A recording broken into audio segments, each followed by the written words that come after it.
Have you ever felt truly invisible? Not in the magical way, but in the way the world sometimes looks right through you. Grace Williams knew that feeling intimately. For 12 years, she moved through the rooms of the Cole mansion like a ghost. Polishing silver Nathan Cole would never notice. Dusting art he barely saw. Hearing conversations he never imagined she'd understand. She was part of the scenery. Until the day the scenery became a crime scene, and the ghost became the only witness. Nathan Cole had it all. Tech billionaire. A beautiful, philanthropic wife named Evelyn. A loyal brother, Daniel, who ran his biotech division. And a mysterious, debilitating illness. The headaches were the first sign. Then the tremors. The fatigue. His doctors were baffled. Stress, they said. A tragic, degenerative condition. He believed them. Why wouldn't he? They were the best money could buy. Money his brother had recommended. Grace was cleaning the hall outside the study when she heard it. The door was ajar. Evelyn's voice, calm as ice. The dose is working. He looks pale at lunch. Daniel's reply, smooth and confident. It has to be gradual. By the time anyone questions it, the company will be ours. The cleaner slipped from Grace's numb fingers. The shatter was a gunshot in the silent hall. The study door flew open. Evelyn's face, usually a mask of pleasantry, was hardened fury. She didn't call security. She crossed the room, grabbed a fistful of Grace's hair, and yanked her head back. Evelyn's voice was cold, close. You were listening. You people are always listening. Grace whispered, terrified. No, ma'am. I swear. It was an accident. Grace knew better than to fight. She knew the rules of this world. She pleaded. She made herself small. She gave Evelyn the fear she wanted to see. If you repeat one word, Evelyn whispered, her breath smelling of expensive perfume and malice, no one will ever find your body. Grace believed her. She stayed on the floor long after they left, her heart hammering against her ribs, one horrifying truth burning in her mind. Nathan Cole was being murdered, and no one else was going to stop it. Hours later, Nathan came home early, another migraine clawing at his skull. He stepped into the grand foyer, a man slowly vanishing inside his own failing body. Grace didn't hesitate. She moved from the shadows, clamped a hand over his mouth, and dragged him backward into the darkness of the main floor coat closet. The door clicked shut. They were sealed in, pressed together among the winter wool and the scent of cedar. Grace whispered a desperate whisper, right in his ear. Shut up. Don't say a word if you still want to live. Through a crack in the door, Nathan saw his living room.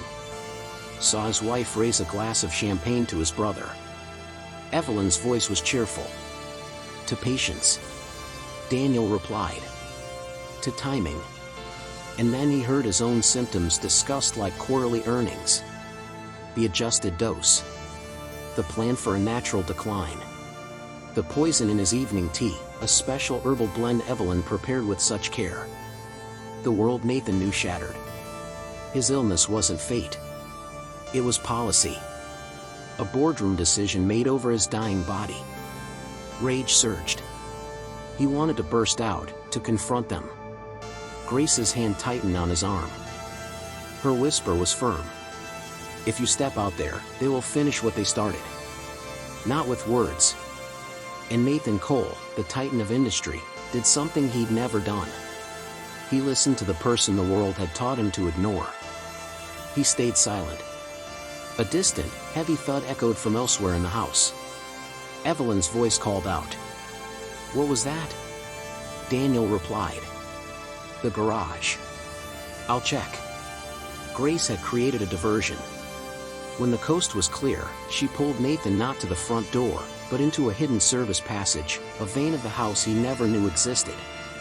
She led him to the garage, past his fleet of luxury cars, to a dusty, decade-old Honda Civic. The staff car. As they drove away from the blazing lights of his mansion, Nathan looked at the woman beside him. Where are we going? Her eyes stayed on the road. Somewhere they won't look. My home. Grace's house was small, warm, full of the smell of spices and the photos of her 2 sons. It was the most foreign territory Nathan had ever entered. Here, he wasn't a billionaire. He was a sick, vulnerable man on a worn-out sofa. Grace laid out the brutal truth. The poison, called ethon, was from Daniel's own biotech lab. There was an antidote, locked in the same secure facility. His doctors were compromised. His money was a tracking beacon. His name was a liability. Nathan's voice was weak, frustrated. Then we go to the police. Grace replied. With what? My word against theirs? A maid who's hysterical against the city's golden couple. They've already written the story, Nathan. You're the tragically ill, unstable husband. I'm a non-entity. She had a plan. She would go back to the mansion for her normal shift. She would be the perfect, frightened ghost they expected. And she would search for proof. The physical poison. The falsified medical records. Anything in his safe, the one she knew the combination to because he'd never changed it from his birthday. Nathan argued. It was too dangerous. She just looked at him, the defiance in her eyes clear for the first time. She said, they think a threat is enough to silence me. Let them think it. The next day, Grace returned to the lion's den. Nathan stayed in her quiet home, fighting waves of nausea and terror, watching his own face on the local news. A missing persons alert. Evelyn, perfectly coiffed and tearful, pleading for her sick husband to come home. Daniel, the concerned brother, vowing to find him. The narrative was rolling, a steamroller of lies. Meanwhile, Grace moved through the mansion. She heard the staff whispering. She saw the increased security. She felt Evelyn's gaze linger on her a second too long. While cleaning the study, her heart in her throat, she opened the safe. Empty of evidence, but she found something else, a hidden ledger, a record of transfers to a private lab, and a small, unlabeled vial taped behind a drawer. Proof. But as she left the study, the head housekeeper, Mrs. Matthews, saw her. Saw the strange look on her face. Grace? Is everything all right? It was a casual question that felt like a verdict. Grace smiled her practiced, placid smile. Just tired, ma'am. But the seed of suspicion was planted. Back at the house, Nathan's condition worsened. A violent seizure left him weak and gasping. Grace knew they were out of time. They needed the antidote, and they needed to strike at the heart of the narrative. Evelyn and Daniel were hosting a massive charity gala at the mansion in 2 days. The perfect stage for his final, public breakdown. Their plan was audacious. Grace would use her knowledge of the house's blind spots to get Nathan inside during the gala. He, hidden in a service room, would wait.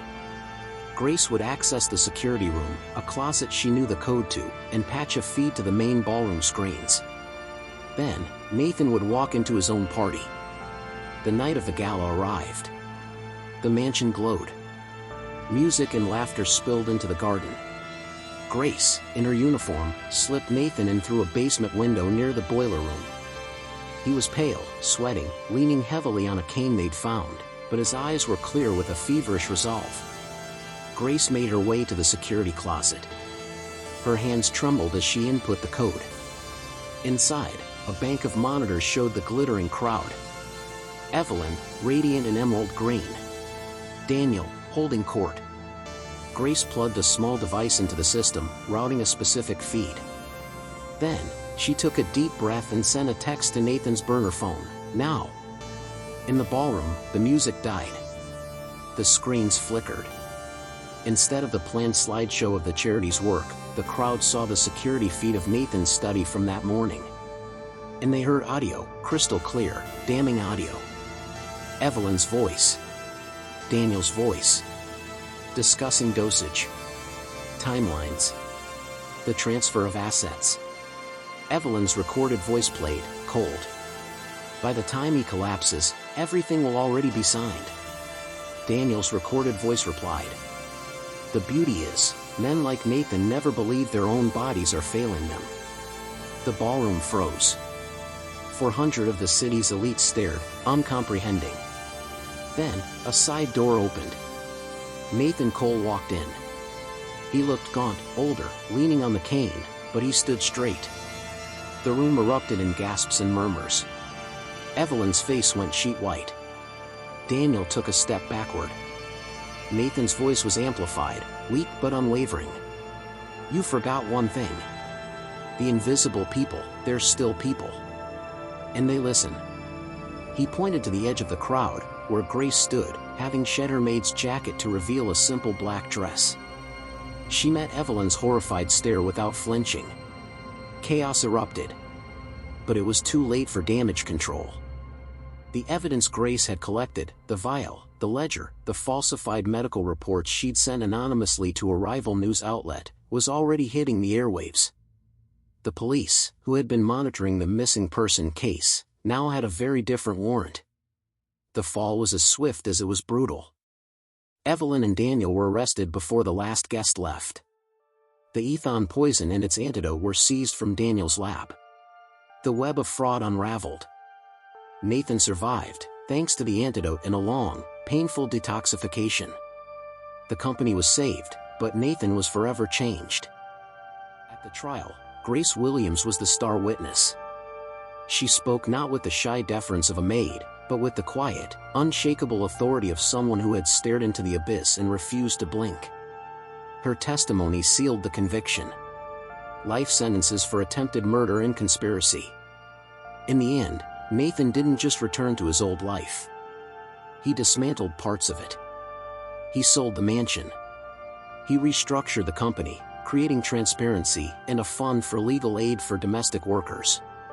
And he offered Grace a directorship, a seat at the table she had only ever cleaned. She declined the corporate title. Instead, she used the substantial reward he insisted she take to start her own business, a security and consulting firm that specialized in training household staff on their rights and how to safely report abuse. She called it the Silent Witness Initiative. The story of Nathan Cole and Grace Williams reminds us of a dangerous truth. Injustice doesn't always roar. Sometimes, it whispers over champagne in a perfectly appointed room.